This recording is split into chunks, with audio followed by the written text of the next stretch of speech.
Perantara dari rumah mereka ke pasar itu malah dapatnya 1.500. Dia bertani capek, lama waktunya, berkorban waktu pagi, siang, malam, pupuk, tenaga, 500. Kalimat ini di kampung nih, kamu itu sekolah di mana-mana, berkali-kali sarjana gitu kan, mengajar di mana-mana, pulangnya berkebun. Kalau begitu saja kita ini tidak sekolah, kita bisa berkebun, ngapain sekolah jauh-jauh?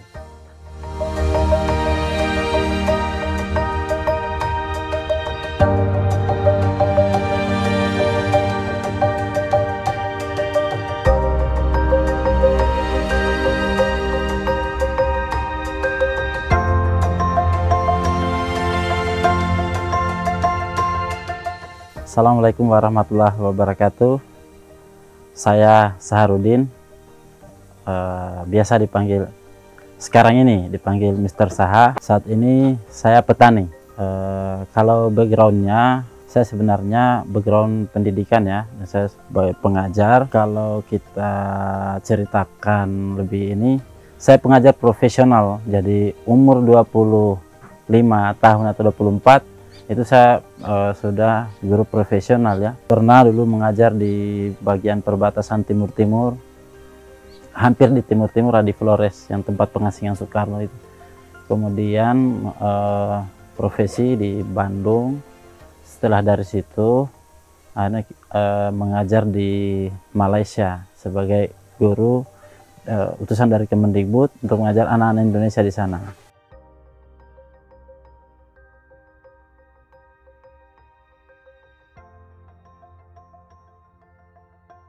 Ibu saya itu pedagang di Pasar Baruga, Kendari. Masih awal-awal buka pasar itu baru penjualnya 4 orang, ibu saya udah di situ. Saya lihat pedagang di situ tuh jual daun ubi. Daun ubi itu 2.000 satu ikat. Nah, saya tanya, ini tiap kapan panennya? Setiap hari panennya tuh. Itu ribuan ikat di bawah. Ini harusnya kaya nih. Tapi suatu hari ibu saya diundang sama langganannya di kampung Sumber Sayur itu. Ternyata di sana mereka itu paling 500. Bayangkan itu. Jadi perantara dari rumah mereka ke pasar itu malah dapatnya 1.500. Dia bertani capek, lama waktunya, berkorban waktu pagi, siang, malam, pupuk, tenaga, 500.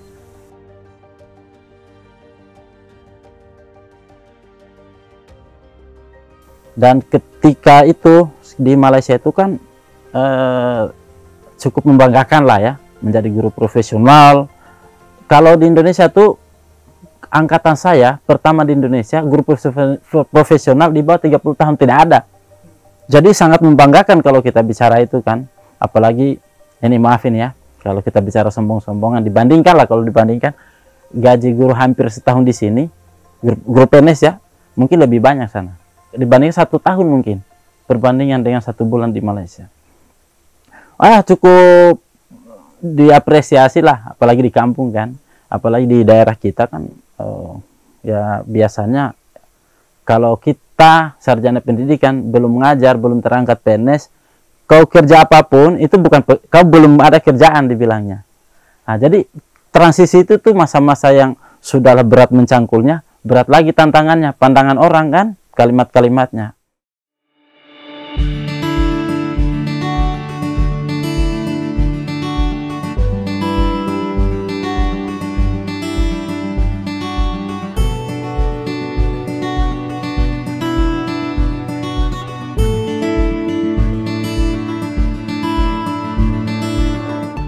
Dan tiba-tiba langsung lari ini. Jadi banyak cibiran lah ya. Tapi itu suatu hari cerita teman, ini ada kalimat ini di kampung nih, kamu itu sekolah di mana-mana, berkali-kali sarjana gitu kan, mengajar di mana-mana, pulangnya berkebun. Kalau begitu saja kita ini tidak sekolah, kita bisa berkebun, ngapain sekolah jauh-jauh? Terus saya bilang, nanti suatu hari mereka akan datang cari saya, akan bertanya, dan saya tetap jadi guru kalau saat seperti itu kan. Bagaimana bertani, itulah peran guru saya.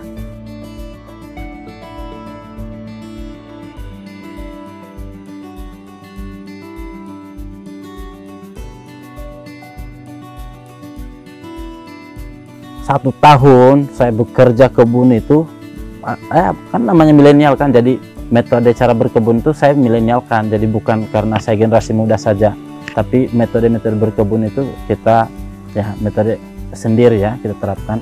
Terus kita upload juga kan, saya upload kalau pulang di rumah tuh saya edit, di upload di YouTube. Terus grup-grup itu, grup KJB, grup apa, posting terus. Ada yang komen? Tidak ada. 1 tahun nol, tidak ada yang komen. Yang ada tuh sayangnya di berkebun digosipin aja. Nah, tapi 1 tahun kemudian kita panen sangat melimpah. Jeruk saya tuh berada di mana-mana, fotonya orang pakai kemana-mana sebagai contoh karena melimpah. Jadi bayangkan biasanya kita panen tuh 1 pohon paling 30 kilo, saya 3 kali lipatnya. Kalau kita lihat tuh 1 pohon buah semua tuh dan rata semua Mbak, kayak lautan luasnya. Sekitar hampir 2 hektar waktu itu yang pertama. Nah setelah itu tibalah waktunya, banyak sekali kan, terus yang lain juga petani banyak panennya. Wah tidak laku tuh jeruk. Bayangkan dari 15.000 1 kilo, 500 pun tidak mau diambil. Ini bertonton hasilnya. Waduh ini mau diapain ini? Tidak mau diambil, jatuh sampai kuning-kuning itu di tangan. Akhirnya belajar baru kan, tidak ada background pendidikan ya, apalagi produksi gitu, tidak ada.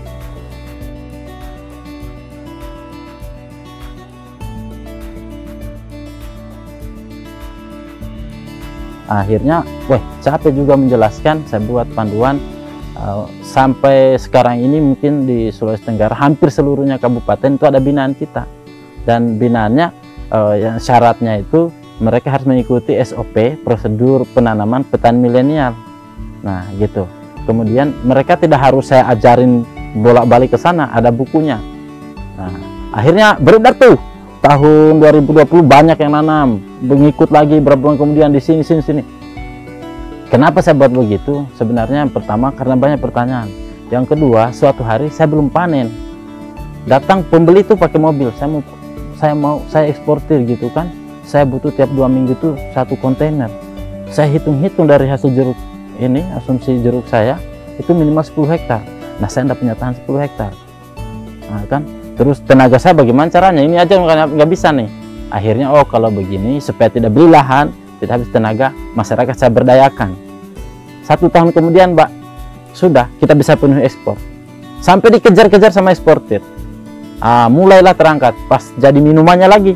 Pas jadi minumannya tuh kebetulan Pak Sandiaga Uno yang menteri sekarang, waktu itu belum menteri, datang ke Kendari, ketemu saya di endorse lagi tuh, endorse mendadak gitu kan.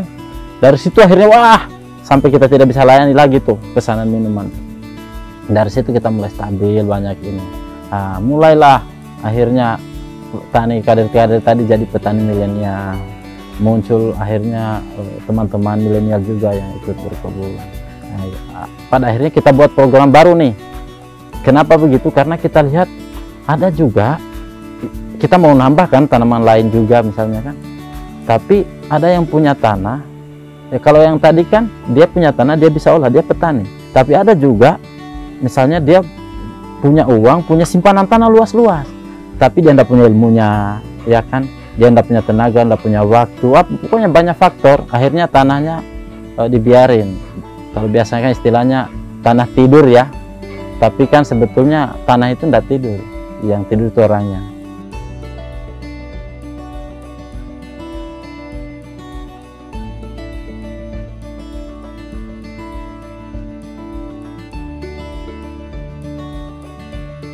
Jadi ini agrowisata California itu berangkatnya saat corona. Saat corona itu kan orang akhirnya lari kemana? Ke jalan, sepedaan, dan ke kebun. Karena kebun dianggap paling aman waktu itu. Dia berolahraga, makanannya sehat kan. Orang di kebun tuh orang-orang tuh. Sementara banyak orang tidak punya kebun nih di kota nih. Nah, iya kan? Lagipun ya itu kan hanya sekedar olahraga mereka. Akhirnya kita yang tadinya kebun milik pribadi kita desainkan luas-luas, kemudian dia jadi miliknya. Kenapa kita tidak buat kebun walaupun kecil tapi mereka orang bisa berolahraga di situ, dia bertani kan? Saya akhirnya kita membayangkan kalau begini yang tidak biasa kebun terkemudah nih. Dan kita lihat waktu itu lagi apa gimana ya, style lah gitu kan, arah tren begitu, orang suka banget tuh akhirnya. Dulu orang bertani waktu petani milenial masih awal-awal, hype itu orang masuk kebun itu, ya enggak. Tapi kesininya sekarang nih selfie orang Pak. Nah itu yang kita bayangkan, akhirnya wali kota mencangkul datang sini, wakil gubernur mencangkul itu tanam pisang.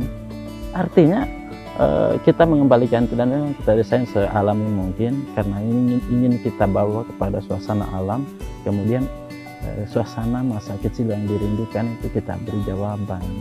Makanya di sini kita punya tradisi berkuda ya, di Muna dan di mana juga di Kendari. Tapi di mana kita pernah lihat kuda? Tidak pernah. Kita datangkan di sini supaya ini kita jaga. Jadi pohon sagu kita biarkan. Dan itu edukasi, lama-lama ini kita tinggal sagunya lihat. Anak-anak tidak lihat lagi. Atau orang luar yang datang, mana sih pohon sagu ini, gimana sih? Masa ya kita mau cerita terus? Yang dia terbayang nggak nyampe, nah kita buat.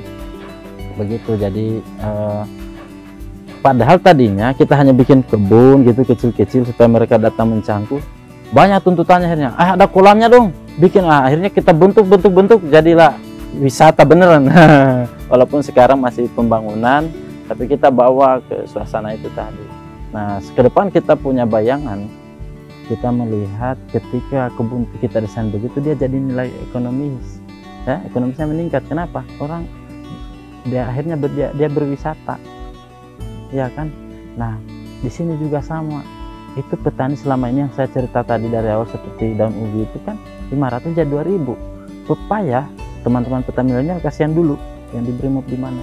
Itu dia 6.000 diambil di kebun Mbak, 6.000 dijual di pasar 20-15. Bayangkan itu. Nah ini yang dapat untung cuma dari sini ke pasar, hari itu juga tuh cuma hitungan jam. Nah tapi ketika begini jadi ekonomisnya meningkat banget tuh, mulai dari gerbang, dari parkir misalnya kan, terus dari dia berwisatanya, naik berkuda segala macam, kemudian pepayanya lebih laris, lebih laku. Kenapa? Orang mau itu dia selfie langsung panen kan. Nah, kalau dibeli di pasar dia ragu, mungkin di karbit, mungkin di apa ya kan. Ini dia lihat sendiri, selfie lagi. Makanya di tempat yang indah lagi. Akhirnya jadi berharga ya. Artinya akhirnya paling tidak harganya jadi sama dengan di kota. Nah, itu tujuannya. Makanya ke depan ini bertepatan dengan 7 tahun petani milenial sekarang. Kita mau perekrutan seluruh Indonesia. Nah, apa yang mereka lakukan? Apakah dia perlu pandai mencangkul? Tidak perlu, karena petani milenial itu tidak mesti pandai mencangkul semua. Nah, nanti apa yang dia buat? Kita beri dia panduan-panduan menanam. Setiap jenis tanaman kita sudah buat, jambu kristal lain, durian, segala macam. Jadi mereka kita kasih itu tuh. Kemudian kita kasih program kami tanamkan tadi. Karena seluruh Indonesia ini lahan-lahan banyak yang orangnya tidur nih. Yang kita sebut lahan tidur kita. Tapi orangnya yang tidur. Kemudian di kota, apakah yang pertama tadi ya pembinaan, kemudian kami tanamkan, dan juga yang ketiga itu agrowisata desa atau kelurahan seluruh Indonesia. Bahkan di kota itu kan sebenarnya coba cari lahan di kota, ada nggak untuk berkebun? Nggak punya. Karena di kota itu bukan nanam tanaman dia, di kota itu nanam bangunan. Programnya tuh kalau setiap lorong ada jambu kristal, kita tulis wisata jambu kristal, lorongnya ini wisata jeruk manis, wisata pepaya, wisata durian. Jadilah ada kelurahan agrowisata. Kita pengen satu Indonesia yang kita buat. Nah, di bulan Juli insya Allah ini kita perekrutan.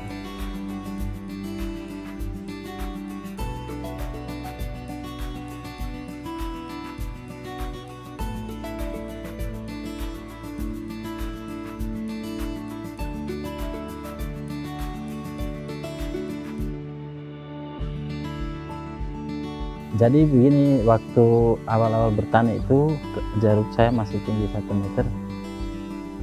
Saya pulang itu belum selesai saya mengajar ya, masih di atas angin lah. Saya pulang, mencangkul, saya liburan nih, mencangkul. Ibu saya datang tuh, bisik-bisik, bertani itu berat. Ibu kan adalah petani, bapak juga di kebun setiap hari. Bertani itu berat. Itu aja setiap saya ke kebun dia juga datang. Belum lagi teman-teman kan, teman-teman di kampung, di teman-teman yang bekas teman-teman mengajar juga sama. Nah, hanya memang untung istri tidak.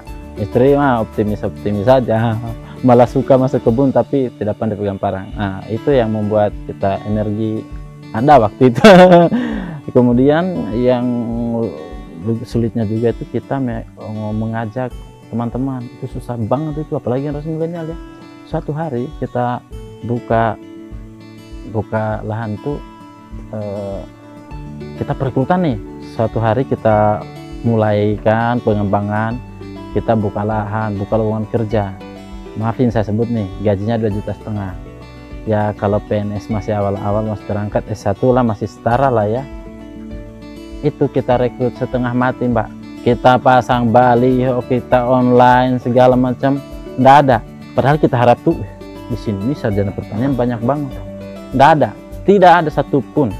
Akhirnya yang datang ya yang tidak sekolah, kita bina. Ya kita bersyukur karena mereka tidak sekolah. Tapi hal yang kontradiktif kan akhirnya Pak sarjana pertanian dia minder lihat kebun.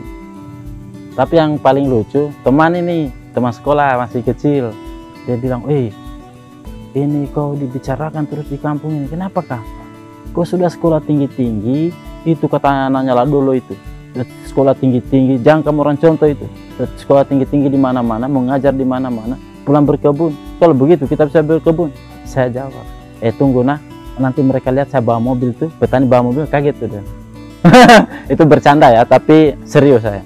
Terus artinya pada akhirnya satu hari saya pulang di kampung tahun lalu, ada kedukaan lah 7 hari gitu saya pergi.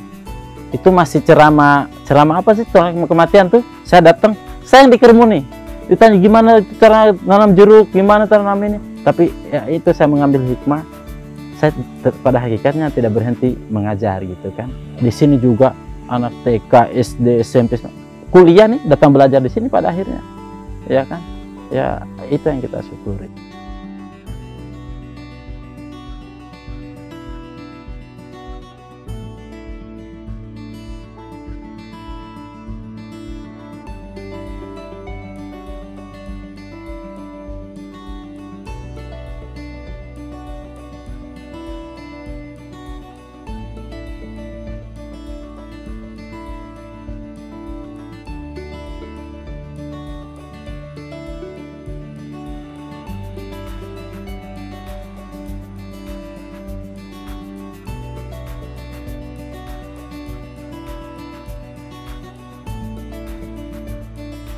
Ini perlu disadari generasi muda supaya menjadikan pertanian sebagai pilihan hidup.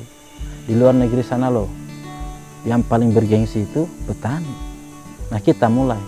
Makanya kadang-kadang saya bercanda. Awal-awal saya bertani, tidak ada yang percaya kalau saya itu petani, karena masih style guru. Betulan kah ini petani ini? Betul kan kau petani milenial? Ada kebunmu? Begitu tuh. Nah, tapi sekarang saya ini sudah jadi simbol petani. Biar saya bilang pernah ngajar, mereka nggak percaya tuh kalau saya bisa ngajar. Artinya apapun profesinya, kalau kita memilih, misalnya bisa orang memilih pertanian, walaupun apa namanya saat ini tidak pandai mencangkul sekalipun. Kan kita ada pengelola. Di petani milenial itu ada tim IT-nya, ada adminnya, ada khusus apa namanya perawat tanamannya. Jadi mudah saja, jadi tidak mesti kemudian program ditawarkan kemana-mana, kan begitu. Jadi tidak mesti semua bisa ya. Jadi pertanian itu penting sekali, apalagi kita tadi menghadapi zaman ke depan ini, semua hal bisa di IT kan ya, di teknologi kan, tapi pertanian paling kita alat bantunya iya jelas, tapi hasil-hasil itu buah-buah teknologi nggak bisa gitu ya. Nah itulah tadi, mau tidak mau dia harus dilakukan, nggak bisa diwakili dia ya, pekerjaan pertanian itu yang kita was-was nih. Makanya sekarang gerakan pertanian kita besarkan betul, supaya ada kesadaran kita menjadikan apa namanya anak-anak muda nih ya, generasi milenial, menjadikan pertanian sebagai pilihan hidup, jalan hidup. Saya Saharudin, saya bangga sekali ya menjadi petani, petani milenial ya. Pokoknya tanam saja, tahu-tahu berbuah. Thank you.